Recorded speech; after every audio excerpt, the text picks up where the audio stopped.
Amen. Well, our numbers are down, especially in this class. It's the men are outnumbered by women. I don't know what that means, but I guess, yeah. I think it would be best if I just sat down. We have silent time for 45 minutes. But as we begin our class this morning, as I was thinking, obviously Bill Phillips is a normal teacher. He's teaching in Jeremiah. We're not going to cover Jeremiah. In fact, we won't talk about Jeremiah today. In my notes, we're basically going to be in the New Testament. But one of the things I thought about is, obviously, this Sunday is the last Sunday of the year. So after this PM service tonight, we won't see each other till next year because Wednesday is January the 1st, and that's when we meet again. But not only is this the end of the year, it's also the end of a decade. And obviously we can spend time reflecting on what we did, what happened, and all those type of things. But we'll press forward as to what we should do in the future. So before we actually start our class this morning, one of the things that I wanted to talk about was next year, one of the things that we probably will do, is this loud or is it just me? I mean, I can put it down to my shoe. You'll guys will monitor, okay? But one of the things that we're going to try to do this year, and as a deacon, I'm going to kind of oversee it, and that is we're going to try to feed the community. And so what we're going to offer is try to feed the community on Wednesdays. So what we probably will try to do is on Wednesdays about 5:30, we'll have dinner, and obviously all the members are encouraged to come. And so we'll have dinner on Wednesday nights, and then we'll have Bible class, because we figured if the community would come, it would be better if they came, and then we had something for them to stay around for, to worship, to have class for kids, especially if they have kids. So what I would like for you to think about is how we can incorporate that as a body, as members, how we can participate. One of the things that when Rita was in Florida, they have every Wednesday night they have dinner for the members. And every member would just pay $5, which helps the cost. So it doesn't come out of the budget at all for the church. But if we do potlucks, then that wouldn't be necessary. But sometimes we might bring in pizza or Chick-fil-A or who knows what. At this point, we're just in the planning stages. But it's also trying to encourage people who work to just come here after work and eat dinner with other Christians, and then have our midweek Bible study and fellowship. For those parents who have to pick up kids, they can just come here, again, have dinner, have fellowship. So trying to encourage more Bible class participation and more fellowship as we look forward to the next year.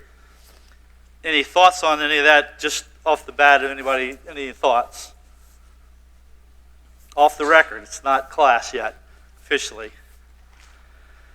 But I encourage you to think about it, and if you have any input, please let me know, because we are going to try to do this soon, and we'll have it out on our sign, and trying to get the community involved in what we do here at Alkire Road. Yeah, I think, we've been here for 40 years as a church, and how much does the community know about us? They drive by us all the time, and now we do have a sign, and we did have free coats, and I think the community came out for that we did give coats away. So we would like to be a place where people who have needs could come, and so that would be part of it, where the community get to know us better. So again, if you have thoughts on that, please let me know or let any of the elders know, and as we plan that for next year, for this year, upcoming year. Okay, as we look at our class, filling in for Bill, what I thought is, as we look at next year, how can I be a better Christian? So this class is not me teaching at you. I'm not teaching at you. But it's me saying what I think we could be better at. And if you'll turn to 2 Timothy chapter 2.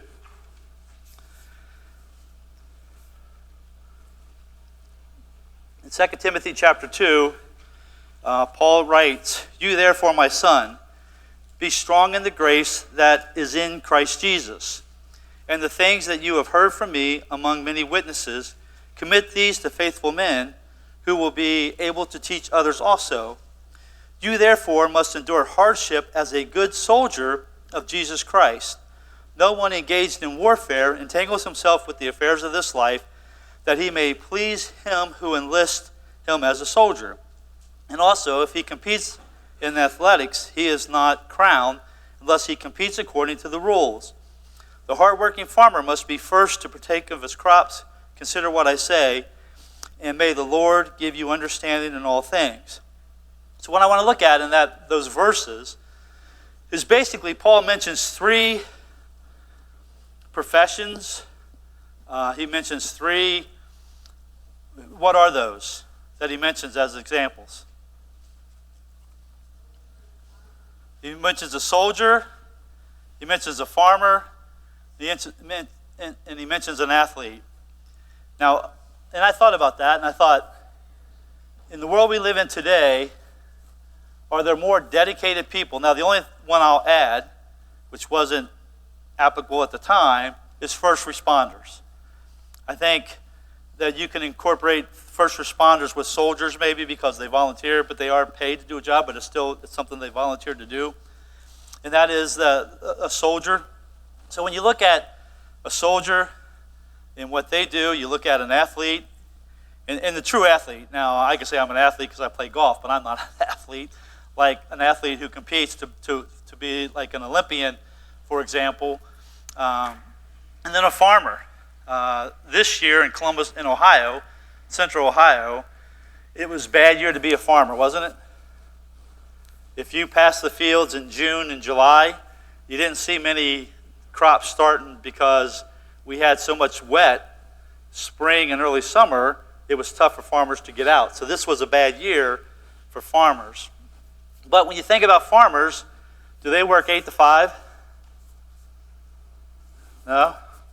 I mean, Roger, you have a little crop over there. Is that an 8 to 5 job?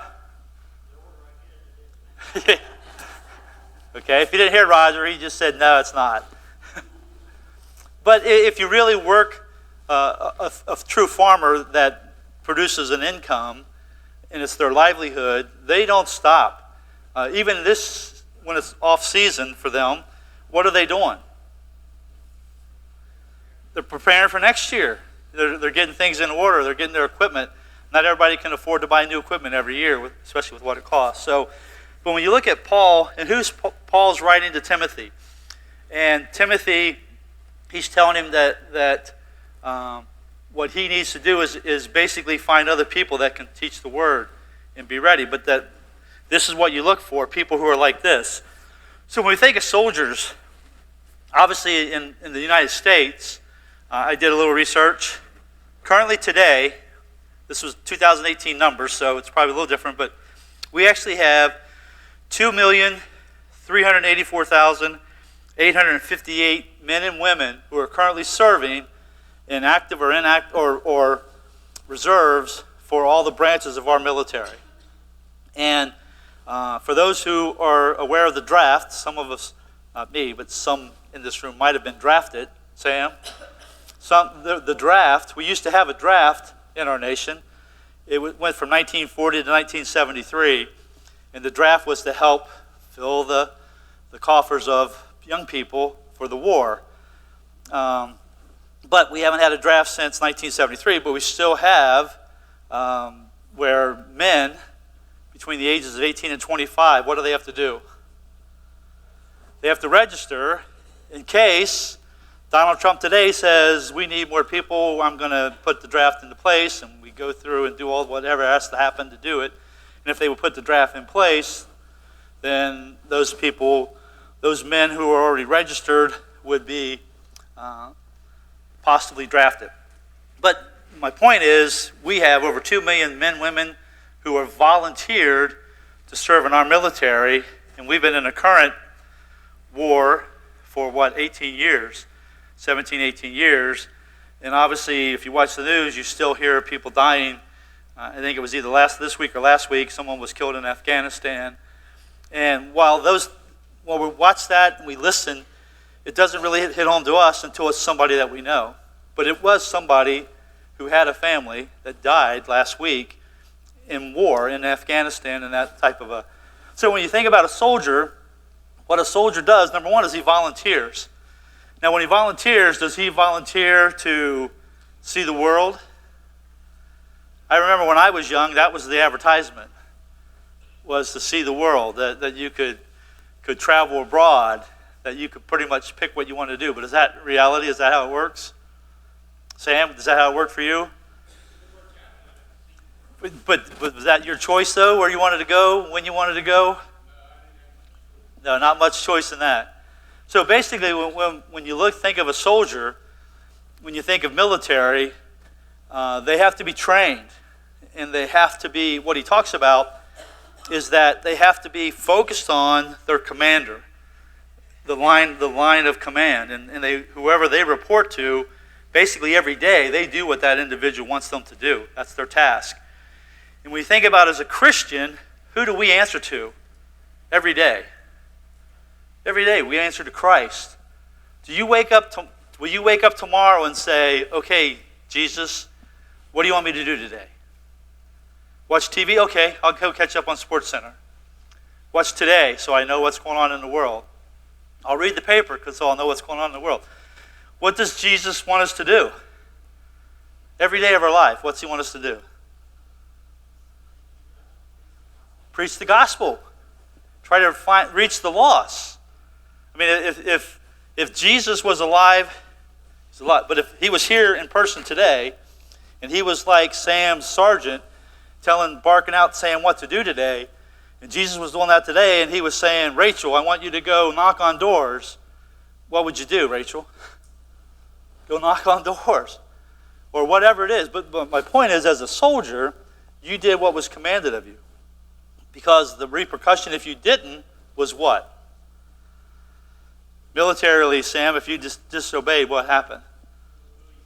Yeah, you were put in jail. I mean, they had the law. It wasn't a matter of once you committed, you were committed. As Christians, what are we, truly? If we're truly Christians, what are we? We're committed. I mean, we're committed for life. It's not a matter of Sundays from, let's block off travel time, so from 9 a.m. till 12:30, and then 5:30 to 7:30. And on Wednesdays, that's not what Christianity is. What it should be. That's not what it should be. But to many, that's what it is, isn't it? Oh yeah, I go to church. I'm a Christian, I go to church. So when you think about what Paul is saying there, anyone who thinks that Christian life is without hardship, difficulty, is sadly deluded. What does Luke chapter 9, verse 23 say? Someone turn to that. Luke 9:23.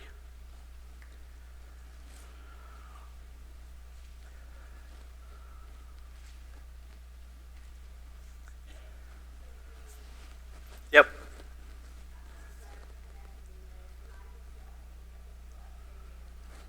Okay.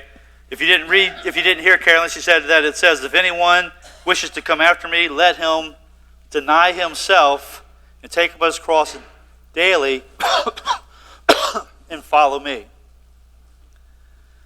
Do you notice some words there? Daily.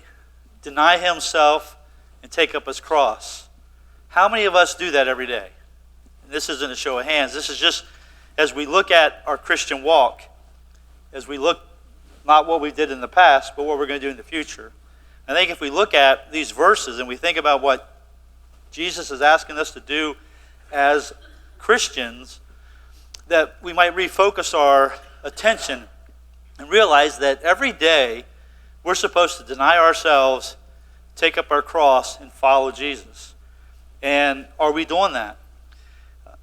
When we think about our schedule, when we think about how we spend our free time that we have, how are we doing that? And yesterday we got to see Mr. Roberts, the movie. I don't know if any of you saw that. It's based on Fred Rogers. But one of the things that I caught in the movie was his wife talked to the reporter, the writer, about the burdens that are on Fred Rogers because of all the people who dump on him. But what she said was, And what I took from it was one thing that he does, he believes in God. And every day, he prays out loud for people. And so as people burden themselves, as people burden Fred Rogers with their cares and worries, well, he just takes that to God. He prays. Now, I don't want to get into Mr. Rogers and who he was or what it wasn't and all that, but here's a man, a worldly man, who took it to God. And so my question is, what do we do? How do we take, if I say to you, please pray for me, do you do that? When someone comes forward on Sunday morning or Wednesday night or whenever they come forward as a Christian and say, I need your prayers, that's that individual asking each and every one of us to pray for them like Mr. Rogers by name. And through the movie, one of the scenes is Fred Rogers praying for this reporter, his wife, his baby, his father, and by name.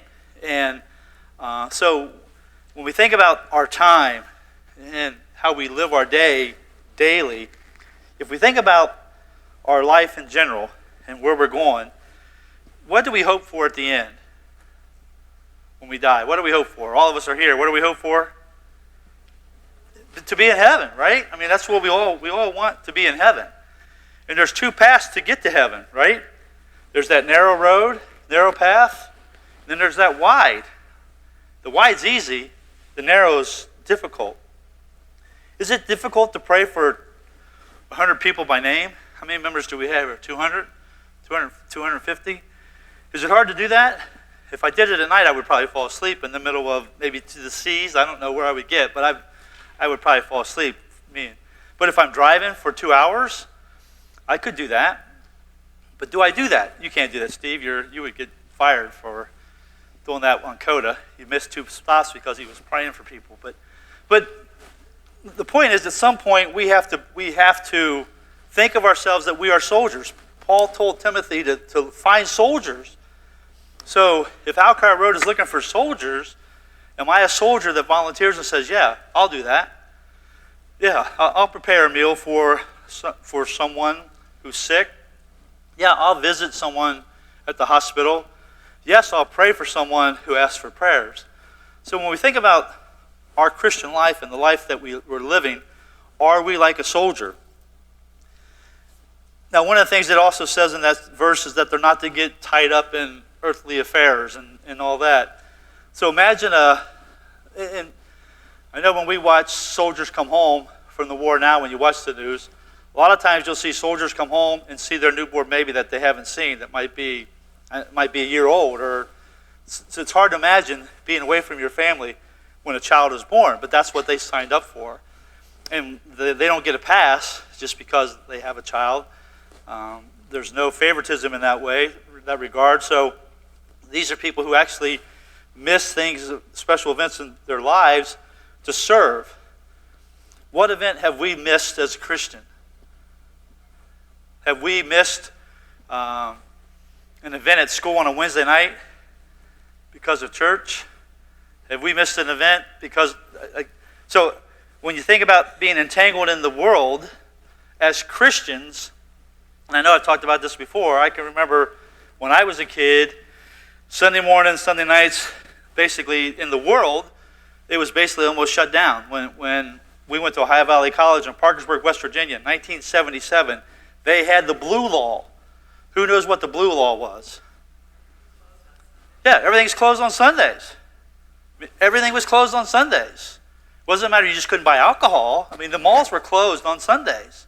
They had restaurants for the Christians to eat, but stores like that were closed on Sundays. Now, my sophomore year, it changed, but we used to have that. We used to have at school, they never did anything on Wednesday nights to interfere with midweek Bible study for churches. Now, it's all the time. It's just, the world has said, okay, we took Wednesday from them and they're okay with it. They let it happen. Now they're taking Sunday. I mean, what's closed on Sundays anymore? That religious Chick-fil-A, that Christian chicken, yeah, they've taken a stand. I mean, they're closed on Sundays. You know, some dealerships you'll hear that they're closed on Sundays for the... Sure. I mean, we would be there, right, after church. But no, yes, you're right.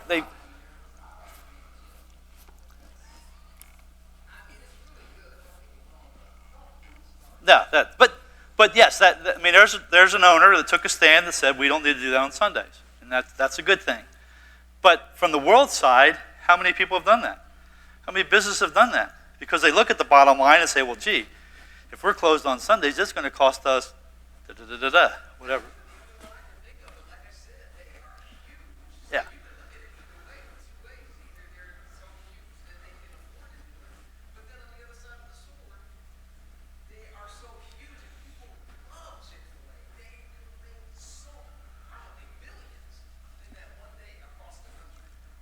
Yeah, I'm sure they could. I mean, I don't know how all that works in profit and loss, but I'm sure that they're giving up millions by not being open on Sundays. As an employee, and I've never worked at a restaurant or Chick-fil-A. Yeah, yeah. But as a Christian, when we look at our life, if we're entangled in the world, how much does the world take us over, and we put the church on the back burner? And it's something we have to think about, because that's each one of us individually. Again, when we think about the path that we're on, that hard path is saying to your kid, no, you can't play this sport on Wednesdays because they play on Wednesday nights. You're not doing it. Or you're not doing it because it's on a Sunday. Or bowling or whatever else it might be that we have people who want to participate in, and they can't do it. It could be work. I mean, if it's voluntarily that you work so you get double time, that's what we have to look at. Am I being entangled in the world as opposed to am I on the right path? So it's things that we have to look at when we think about, am I really a soldier? We can sing the song. We have the song in the book, Soldiers of Christ Arise. What's it tell us to do in the song? Put your armor on. And when we look at Ephesians, the 6th chapter, we have the whole armor of God, where it talks about basically we're at a warfare. With that, talking about the army, here's a little laugh for you. A man was coming out of church one day, and the preacher was standing at the door, as he always was, to shake hands with the worshipers. As he shook the man's hand, he pulled him aside and said, you really need to join the army of the Lord. The man replied, I'm already in the army of the Lord, preacher. So the preacher required, well, I only see you on Christmas and Easters. Christmas and Easter. The man whispered back, I'm in the Secret Service. Yeah. But if we think about our Christian life, the spiritual warfare, how does the Bible describe the devil? A roaring lion. Roaming about to do what? Lick us? I have a little dog that if Daisy attacked you, she would attack you by licking you. She's not going to devour you. But what's Satan looking to do? Who he may devour. I mean, that's warfare. I've never been to Africa. Don't know that I would want to go to Africa. I've been to the zoo, but I always stay on this side of the wall. I wouldn't want to be on the other side of the wall. But if you went to Africa and you were with no one and you decided just to go through the bush, what are the chances that you would make it to the other end? Oh, I saw enough of those that I wouldn't want. That's the point, is I couldn't outrun a lion. I know that. So when you think about our Christian life, can we outrun the devil? That's what we have to really look at. Can we outrun the devil? Because if we get way down in sin, then we're not going to do that. He's going to devour us. And if you think about one of the things that I read that was kind of interesting, there's 5 things that the devil plans for your life. And what that is he wants you to doubt. He wants you to question God's word and his goodness. He wants to have discouragement in your life. He wants you to look at all your problems rather than at God. Isn't that easy to do? Look at our problems. Do you talk to people who sometimes all they have is problems? You say, how you doing? Well, let me tell you how I'm doing. You know, blah, blah, blah, blah, blah, blah, blah. You know, I mean, they have a list because they have problems. Nikki?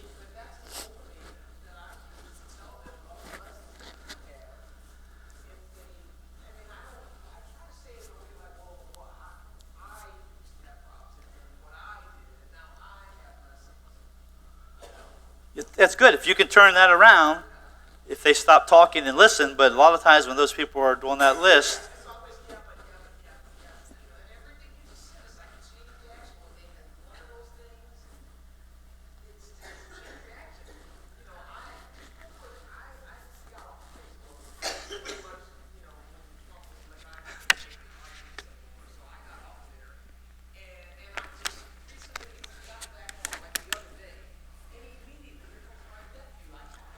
yeah.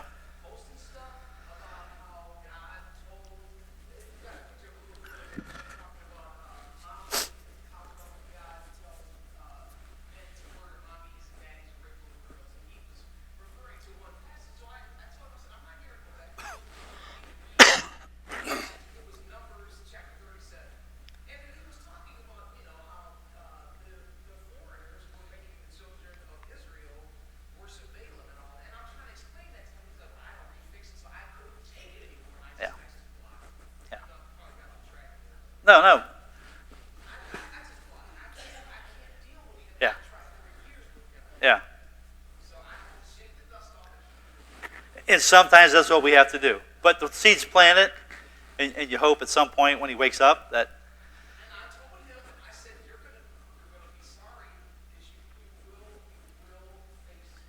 he will. Yes, he will. Everyone will. Yes. Yeah. So when you think about the devil's plan for life, that's part of it is that seed of doubt.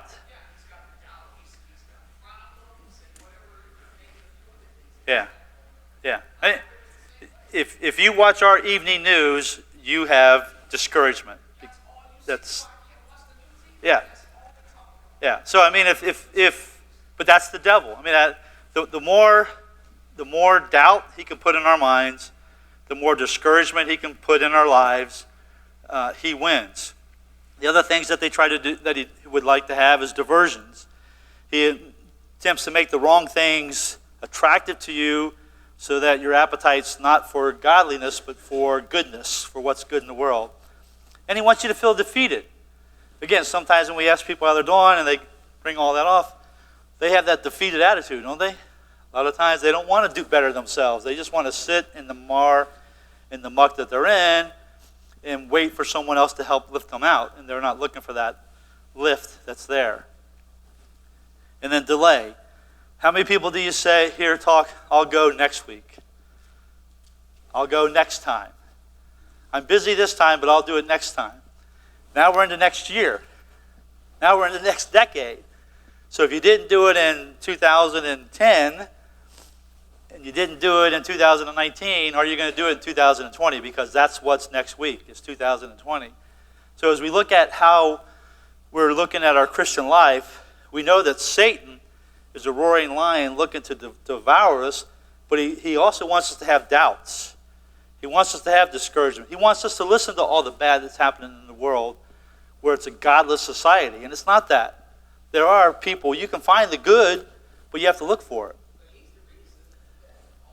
Sure it is. Yeah, he's winning. Right. He's winning. That's what he's trying to do. Ephesians 5:15 through 17 tells us that therefore be careful how you walk, not as unwise men, but as wise, making the most of your time because the days are evil. So then do not be foolish, but understand what the will of the Lord is. So if you sat down and you looked at your daily schedule and you reflected on how you spend your day, what would it tell us? Would it tell us that God is in my life? God's somewhere in my life? Is he the focus of my life, or is he just is he there? And if we look at what we think and what we do, that tells us where our priorities are. And so if we really looked at where we were as in the military, Sam, you were governed what you were going to do every day, right? If it was a 5-mile run, it was a 5-mile run, not a walk. It was 5 miles or a little longer. It wasn't 4. Yeah, I would too. But I mean, it was determined what you did. But as a Christian, We're a volunteer army. But what we have waiting for us is one of two places. One is a reward that takes effort, and the other one is punishment, which takes very little effort. And that's it. If we don't put an effort as a Christian, then the easy path is the easy path. And that's where most people are going. Hebrews 12:1 says, "Let us also lay aside every encumbrance and the sin which so easily entangles us." Does sin entangle us? Sure it does. What is sin? What does James tell us that sin is? Missing the mark. Knowing what's right and not doing it. That's sin. Plain and simple. I was discussing with my son. He had a discussion with someone about original sin. They were trying to talk about original sin. It's like, well, if you look at James 4:17, it says that he who knows what to do, does a baby know what to do? I don't know what age someone actually really knows what to do, but infants aren't born in that. But we who know what to do, we know right and wrong, and if we don't do what's right, so if you get a call from an elder and says, "Hey, Pam, could you do me a favor? Could you run by the hospital and visit so-and-so?" And you're like, "Well, I could, but I got this plan. Can I do it tomorrow?" "Well, no, we need it today. We'll find someone else." It's easy to do that, isn't it? I'm not picking on you, Pam. I don't. But it's easy to pass the buck to someone else. What if Christ said to God, "You know what? It's that cross thing. Let's let Peter do that, or someone else." But no, that was Christ said, "I'll do that. I'll take that pain and sorrow for the world." And then what do we do to say to Jesus? "Thanks, but I got to watch Jeopardy tonight," or "I got basketball," or "I've got," whatever it might be, that we entangle ourselves in life, and that costs us. Also, he then talks about an athlete. And the athlete, he talks about doing it by the rules. If I say the name Barry Bonds or Lance Armstrong, who do you think of? What do you think of? What about Barry Bonds? Say cheaters? Yeah. What did Barry Bonds supposedly do? Yeah, how about Lance Armstrong? Yeah, so they all did things to enhance, but they did things against the rules. They knew the rules. And when you think about athletes and what those who compete, like in the Olympics, and in this Paul's time, they had people who did that, who trained for the Olympics, whatever it might be. And I don't know where you live or where you drive, but how many times do you see people running? And they're not running from someone. They're just running because they want to run, because they're training for a marathon or a race, or maybe they're just getting in shape. But an athlete has to dedicate their life to what they want to accomplish to possibly win the prize. And what are they trying to obtain?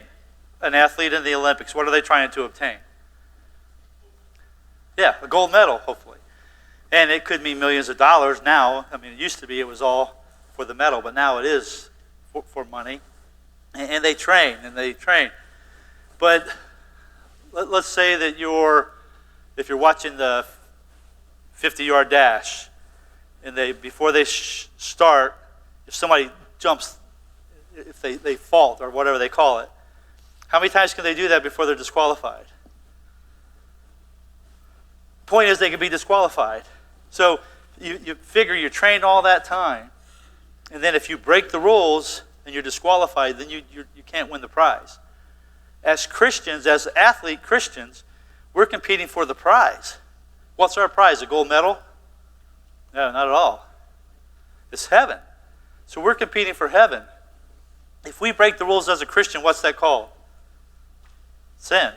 So if we sin, we're disqualified. Now, we can sin and receive forgiveness, but we have to ask for forgiveness.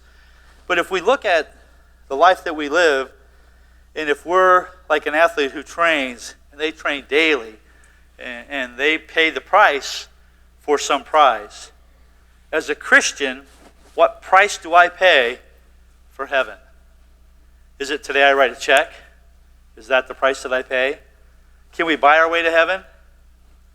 Everybody said no. No, we can't. Can we lose heaven by not giving?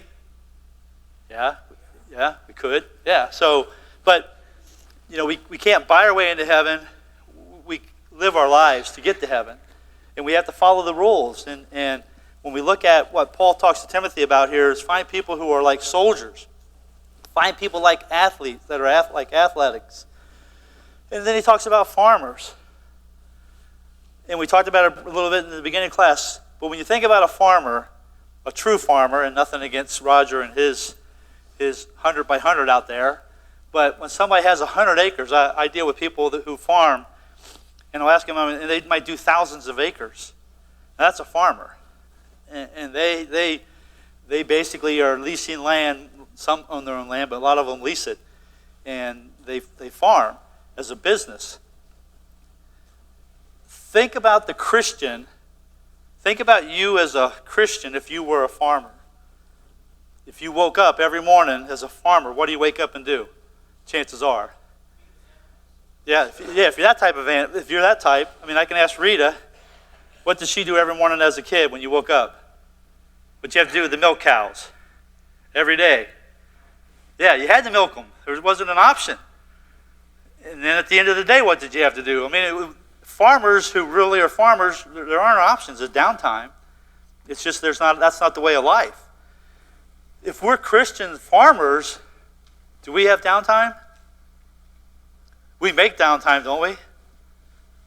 But is that right? If we look at what we're going to do next year, if I'm a soldier,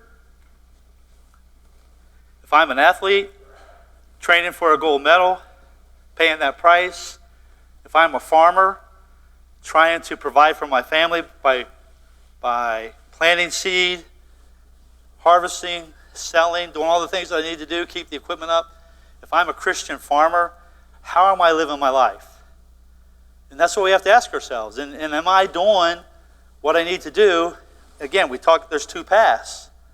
That narrow path that leads to heaven, and that very easy path which leads to destruction. What's the easiest path? Does a farmer have an easy life? Does anyone here think a farmer has an easy life? Not at all. Not at all.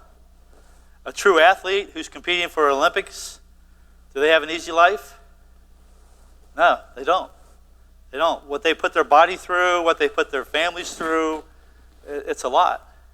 And then again, when we think about a soldier, I've been fortunate. My dad served, but that was before I was even born. But no one in my family has served. I have uncles who have, but I couldn't imagine one of my sons being in the Army, especially today, being in harm's way. How every day you wouldn't want the phone to ring or whatever. But there are people who do that, who volunteer to do that. So as Christians, we're volunteering to do what God asks us to do. Are we doing our part?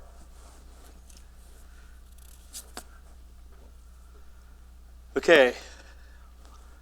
Romans chapter 2, verses 5 through 10. Any comments at this point? I'm blabbing on, so.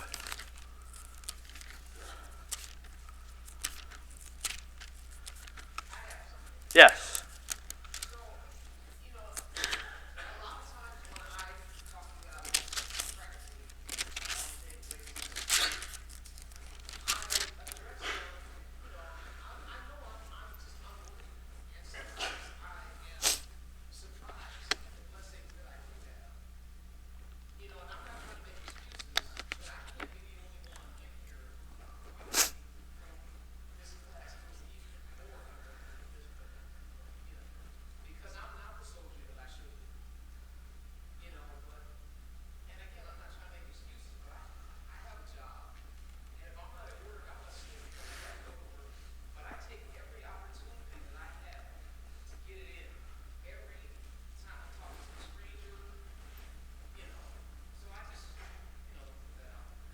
Well, no, like I said when I started the class, like Paul said, he was the chief of sinners.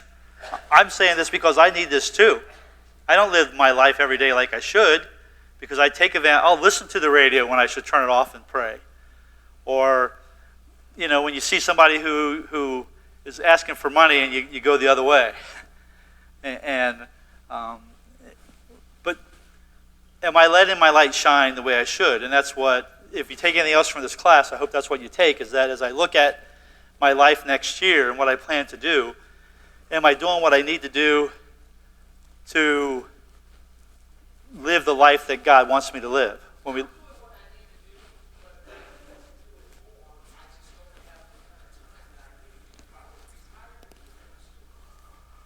The key word there is if, and not against you, but I think a lot of us, that's what we do, is if I had more, whatever. And it could be money.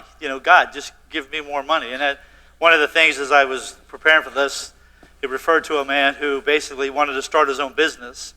And his whole thing was, if I start my own business, then I would have more time for family, for church, if I don't go to church on Wednesday nights, I'd have more time to do my business. And then, if you follow along where it's going, as he goes through, as he builds his business, he's paid a price.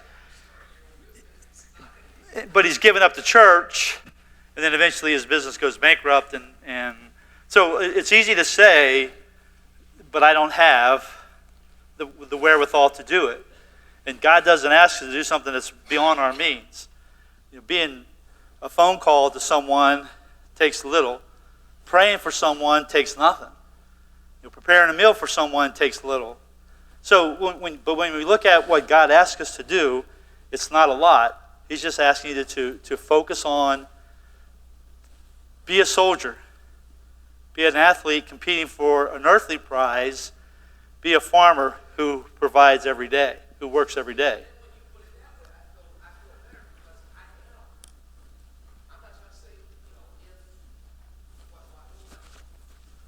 Yeah. No, that's what it's all about. We all have to reflect and look at what we do. And if you feel that you're doing what you need to do, that's great. But if you feel that there's something not, that's when we have to make changes. And I'm guilty of that. And it's not because I'm choosing to not do it. Yeah. Any other thoughts?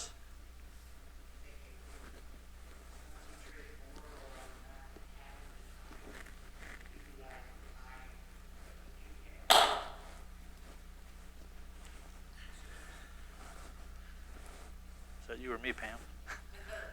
Not me. No, you're right, Bill. If we use the time that we have and use it better, that's what's important. Because we all have 24 hours a day.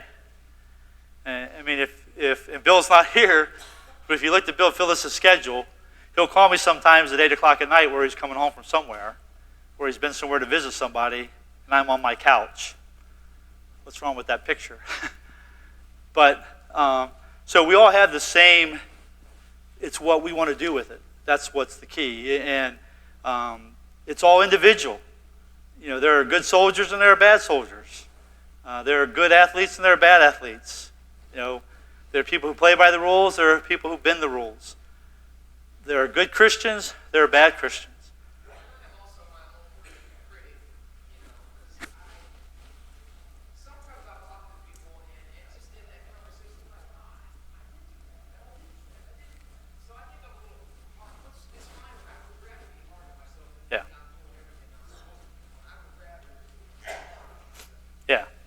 And real quick, what Romans 2, 5 through 10 basically says, God will render to every man according to his deeds.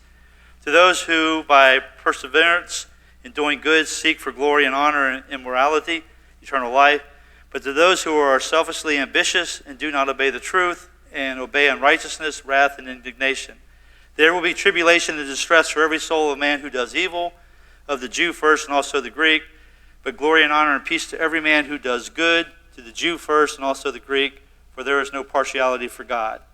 Hebrews 5:9 says, He, Jesus, became to all those who obey him the source of eternal salvation. James 1, 2, 3, and 4 says, And by this we know that we have come to know him, if we keep his commandments. The one who say, I have come to know him, and do not keep his commandments, he's a liar and not in the truth. So if we're to follow Jesus, then we have to keep his commandments and do as he did. Thank you very much.